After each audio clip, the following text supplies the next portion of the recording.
ከዛው ላይ አንስቶ ያካፍላል፣ ከዛው ላይ ይሰጣል።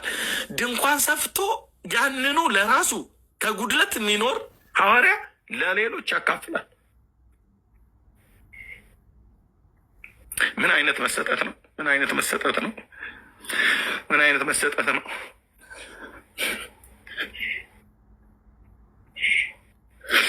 ምን አይነት መሰጠት ነው? በጌታ ጌታን ምን ያህል ቢወደው ነው እጁ እስኪበልጥ ድረስ ጣቶቹ እስኪበልዙ ድረስ ድንኳን ሰፍቶ ያንኑ ራሱ ራበኝ ብሎ ጠይቋቸው ነግሯቸው አልሰጥ ብለው ሲሉት ምላሹ በጠኔ ከምሞት እኔ እሰራለሁ ብሎ ሰርቶም ደግሞ ያንኑ ለራሱ እንኳን አይበቃውም ነበር።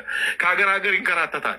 ለራሱ እንኳን የማይበቃው ሰውዬ ለሌሎች ያካፍልና ከዛ ደግሞ ሲሄድ በአገልግሎቴ በጉዞዬ እንድትረዱኝ ብሎ ደግሞ ይጠይቃል። ይሄን የጽድቅ መንገድ ይሄን የጽድቅ መንገድ ይሄን የጽድቅ መንገድ ጌታ ኢየሱስ ለዘላለም ስሙ ይባረክ። ይሄን የጽድቅ መንገድ በፊት ለፊት ጠየቀ።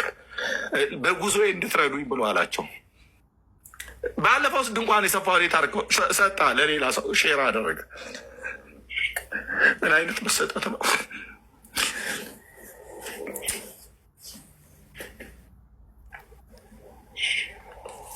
እና በቃ በጣም ውስጤን በቃ አይዶ ይሄ ቃል ለምን ውስጤ እንዲያዘኝ በጣም ብዙ ዘመን ያዘኝና ጳውሎስ ድንኳን የሰፋበትን ጊዜ ቁጭ ያለበትን ጊዜ ሄዶበት ቢሆን ኖሮ 3 ጊዜ የሐዋርያ ጉዞ እንኳን አያደርግም ነበር።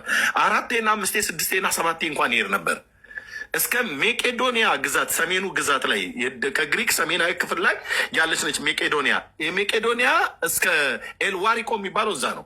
የመጨረሻ ሐዋርያ ጉዞ ያደረገው እዛ ነው። ከኢየሩሳሌም እስከ ኤልዋሪቆ ማለት ነው። ኤልዋሪቆ የሚባለው ሰሜን ሜቄዶኒያ ግዛት ውስጥ ያለ ነው።